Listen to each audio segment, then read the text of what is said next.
साबिर शाकिर साहब हमारे साथ इस्लामाबाद से मौजूद हैं। इसके साथ साथ काशिफ अब्बासी साहब भी उनके साथ विराजमान हैं और अरशद शरीफ साहब से तो हम पहले ही गुफ्तगू कर रहे थे। साबिर शाकिर साहब, क्यों रोकना चाहती है ऑपोजिशन? यही तो सब कुछ है जिसको रोकना चाहते हैं वजीर आजम इमरान खान। उसमें बुनियादी वजह यही है कि अगर ये रोक दिया गया तो फिर अपने पसंद के लोग और इक़्तिदार हासिल नहीं हो सके। इक़्तिदार के ऐवानों में ज़्यादा से ज़्यादा पावर हासिल करनी है, वो ख़रीद के हासिल करनी है, बायहूक कारकुक जिसे कहते हैं, वो धौंस और धांधली से करनी है, वो किसी को कत्ल करके करनी है। ये सारी हमारी पॉलिटिक्स का क्या पूरी दुनिया में यही होता है और पाकिस्तान में ये बहुत ज़्यादा हो रहा है। ये तो सिर्फ एक इलेक्शन की वीडियोस हैं। इसमें माजी में अगर चले जाएं तो बाकायदा तौर पे एक police officer, PSP police officer Nawaz Sharif साहब ने भेजा था लाहौर से और वो पकड़ा गया था नथिया गली के पास। और जब ये अदम एतमाद की तहरीक पेश की गई थी मोहतरमा बेनज़ीर भुट्टो के खिलाफ, तो उस वक्त पकड़ा गया था। उसके बैग अपनी गाड़ी से ब्रीफ केस पकड़ा गया था नोटों का, जो कि एमपीएस को दिया जा रहा था, एमएनएस को पहुंचाया जा रहा था उस वक्त।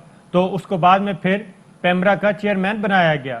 तो ये सारी चीज़ें एक तवातर के साथ हो रही हैं और ये 2002 में भी हुई। और 2002 में तो मैं आपको बता दूं कि F74 गली नंबर 62 बाकायदा तौर पे लैंड क्रूज़र में 18 करोड़ 20 करोड़ रुपए ले के लोग फिर रहे थे कि वहाँ पे उस गली में एक बासर आदमी रहता था। उसके पास आए थे कि हमें सेनेटर बनना है और वो फाटा के 8 एमएनएज जो हैं वो 4 सेनेटर बनाते होते थे। सबसे ज़्यादा और आसान तरीका जो है वो फाटा का होता था। अब फाटा क्योंकि जम हो गया है, फाटा में 8 एमएनएज होते थे, उन्होंने 4 सेनेटर बनाने होते थे और वो 8 एमएनएज को ही मैनेज किया जा रहा था। और इसमें हर दौर में इसमें कोई शुबा नहीं। फिर 2002 में खासतौर पे मुत्तहिदा मजलिस अमल आई, उनके आप सेनेटर्स उठा के देख लें कि उन्होंने किस किस को टिकट दिया। फिर एक केपीके की एक फैमिली है खास तौर पे, वो बाप बेटे फिर बेटा फिर बहू, वो पूरा खानदान जो है वो आपको हर सेनेट में नजर आएगा, 4-4 लोग एक फैमिली के, और वो यही काम करते थे। और जो सबसे आसान जो है बलूचिस्तान में सबसे ज्यादा आसान नंबर 1 फाटा, नंबर 2 बलूचिस्तान है। बलूचिस्तान में भी इलेक्टोरल कॉलेज छोटा होता है, वहां पे मैनेज करना, और उसके बाद फिर केपीके है। ये 3 इलेक्टोरल कॉलेज हैं जहां पे मैनेज किया जाता था एमएनएस को और एमपीएस को, के खरीदा जाता था और ये काम होता था। तो आपने कहा कि ये रोका क्यों नहीं जा रहा? रोका इसलिए नहीं जा रहा कि सेनेट के चेयरमैन और डिप्टी चेयरमैन का इंतखाब होना है, फिर सेनेट का चेयरमैन और डिप्टी चेयरमैन से फिर अपने आगे उनसे काम लिया जाता है और पावर हासिल की जाती है। अच्छा। पावर के जरिए फिर आगे अपने बिजनेस को कवर दिया जाता है। ये सारी चीजें की जाती हैं। फिर उन्हीं सेनेटर में से स्टैंडिंग कमेटी के चेयरमैन बनने हैं और वहां पे फिर एक नया धंधा शुरू हो जाता है। तो अच्छा। ये एक पूरा बिजनेस क्लब है और कारपोरेट सेक्टर की तरह ये चलाया जाता है, इसलिए इसको नहीं रोका जाता। और ये अब तो वीडियोज आ गई हैं और सजा क्या मिलती है? एमपीएस को पार्टी से निकाल दिया गया। ये क्रिमिनल प्रोसीडिंग स्टार्ट होनी चाहिए, लेकिन अब तो फौजदारी हो सकती है सजा। अब चाहिए। तो वीडियो प्रूफ एविडेंस आ गए हैं उनके सामने कि ये लोग ले रहे हैं रिश्वत। पहले तो चलें ठीक है, इल्जाम था, कोई शवाहिद नहीं, अब तो शवाहिद मौजूद हैं, अब तो मजीद कार्रवाई हो सकती है, नैब भी इसमें कूद सकता है। बिल्कुल ये सारी चीजें मौजूद हैं, लेकिन होता यह है कि बाद में फिर मैच फिक्सिंग शुरू हो जाती है, स्पॉट फिक्सिंग शुरू हो जाती है, दरमियान में फिक्सर पड़ते हैं, एक दूसरे को कवर करते हैं।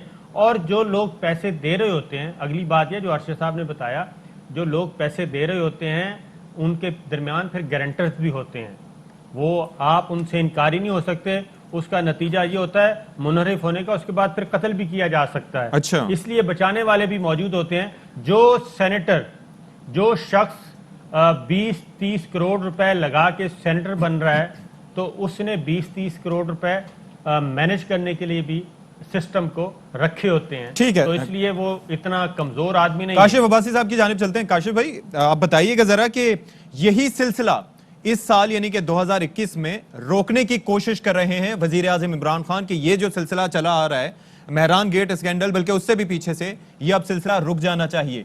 ऑपोजिशन क्यों आड़े आ रही है, क्या वजूहात हैं, क्या फिर से मंडी लगने जा रही है? देखिए, जो आप सवाल पूछ रहे हैं, किसी भी इस तरह के सवाल का आसान जवाब नहीं होता। उस वक्त की सियासत, देखिए पाकिस्तान में असूली नजरियाती सियासत नहीं होती, कोई नहीं करता। यहां पर पावर पॉलिटिक्स होती है, हर कोई उस वक्त अपना मफाद देखकर फैसले करता। अगर यहीं पे आप रोल स्विच कर दे, आज ऑपोजिशन का ये ख्याल है कि हुकूमती लोग टूटेंगे। खबर जो पंजाब से आ रही है, तकरीब कम से कम खबर पंजाब की यही है कि कुछ लोग तहरीके इंसाफ से नाराज हैं। अच्छा, वो अपना वोट बेचने के लिए इस वक्त, या वो डील करने के चक्कर में दूसरी पार्टियों से भी और तहरीके इंसाफ से भी, उनका जो एक ग्रुप है वो कहते हैं हमें सेनेट की सीट दें, अगर नहीं देंगे तो हम किसी और पार्टी के साथ एक अरेंजमेंट कर लेंगे। और याद रखिएगा, किसी के पास अगर 15 या 20 सीटें हैं, ये काफी बड़ा नंबर है सेनेट इलेक्शन के हिसाब से, क्योंकि एक वोट नहीं है, वो एक से ज्यादा वोट है। ज्यादा वोट, उसमें आपकी प्रेफरेंस ए, बी, सी, डी, क्योंकि प्रेफरेंसेस बहुत सी हैं, तो ये मुमकिन है कि आपकी बी प्रेफरेंस किसी और को सेनेटर बना दे। तो इसलिए अगर किसी के पास इतना बड़ा नंबर है वोट का, तो बहुत मैटर करता है। तो इस वजह से तहरीके इंसाफ को अगर मुश्किल ना होती, देखिए यहीं पे सेनेट चेयरमैन का भी इलेक्शन हुआ है, कुछ ज्यादा पुरानी बात नहीं है, वो भी एक सीक्रेट बैलेट के तहत के जरिए हुआ।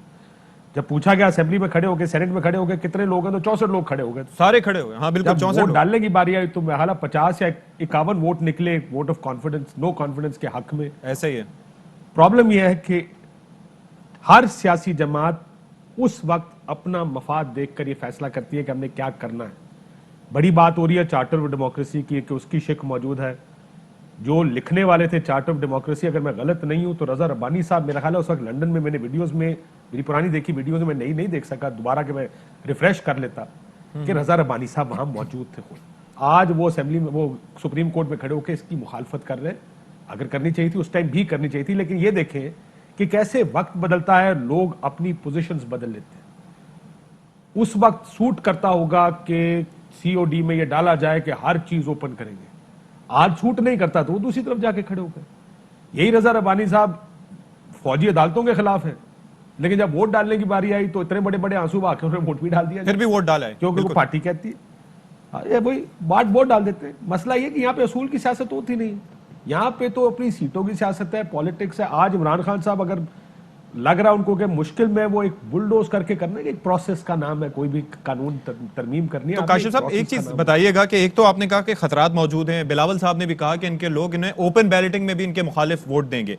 दूसरा, वजीर आजम कहते हैं कि भाई 40 करोड़ की इस दफा बोलियां लग रही हैं और मुझे ये पता है कौन पैसे जमा कर रहा है, तो नाम लेते हैं वो भी, अगर उन्हें इल्म है तो। देखिए ये बात ठीक है। मैं तो अरशद साहब, मेरा एक सवाल वैसे मैं शुरू में पूछना चाह रहा था अरशद भाई से, ये पैसे दिए किसने? जितने सिस्टमैटिक तरीके से ये पैसे दिए गए हैं और जिस तरह ये वीडियोस बनाई गई, अरशद भाई ये पैसे दिए किसने? कोई इसका पता है? ये सिर्फ लेने वाले का पता है? काशिफ अब्बास साहब, अभी तो इसमें लेने वाले नजर आ रहे हैं, और ऑब्वियसली जो देने वाले हैं, उन्होंने, जिन्होंने वीडियो बनाई है, उन्होंने ये इंश्योर किया है कि उनके चेहरे इसमें बाकायदा तौर पे नजर ना आए। लेकिन अगर इस पर तहकीकात होती हैं, जैसे कि मेहरान गेट की तहकीकात हुई, तो यकीनन जिन्होंने पैसे दिए वो भी सामने आएंगे। अब इसमें कमिटमेंट कितनी है, विल कितनी है, सुप्रीम कोर्ट ऑफ पाकिस्तान कच्ची रसीदें थी, चल रहा है, कोई भी जाके साहब बेचारे, उनको कुछ चीजें याद भी नहीं थी, रजिस्टर में कुछ लिखा, कुछ नहीं लिखा। अशफाक, इस दफा एक चीज, अशफाक इसमें एक बात बताऊं जी कि पैसे देने वाला कौन है। अच्छा, इसमें सेनेट के इलेक्शन में होता यह है कि मसलन केपी की असेंबली है, उसमें 50 लोग हैं, तो 7 सीटें, 7 सेनेटर बनने हैं, तो तकरीबन 7 MPs का एक वोट बनता है। बिल्कुल, इलेक्टोरल कॉलेज नहीं है, एक क्लब बनेगा जिसमें से 7 सीटों पर एक सेनेटर निकलेगा। तो एक सेनेटर के जिम्मे 7 MP उनके हवाले कर दिए जाते हैं कि आपका ये क्लब है, आपने इनसे राब्ता रखना है। ये और पीपल्स पार्टी के साथ का ये नजर भी आ रहा है। और फर्स्ट प्रायोरिटी उन्हें कहा जाता है कि आपने ये काशिफ साहब उम्मीदवार हैं सेनेट के, 7 MP इनको इनके हवाले कर दिए, वो एक क्लब बन गया कि फर्स्ट प्रायोरिटी आपने इनको देनी है। पार्टी कहती है सेकंड प्रायोरिटी आपने अरशद साहब को देनी है। तो वो 7, लेकिन इलेक्शन साबिर शाकिर जीत जाएगा। और जो 7 MPs हैं, वो उसी पता चल जाता है कि ये सेनेटर जो है, इस क्लब से ये सेनेटर ने जीतना था लेकिन दूसरा जीत गया। तो इसलिए ये कोई मुश्किल काम नहीं है। उन 7 में से पता चल जाता है कि जनाब इन 7 के बैलेट पेपर निकालें, पता चल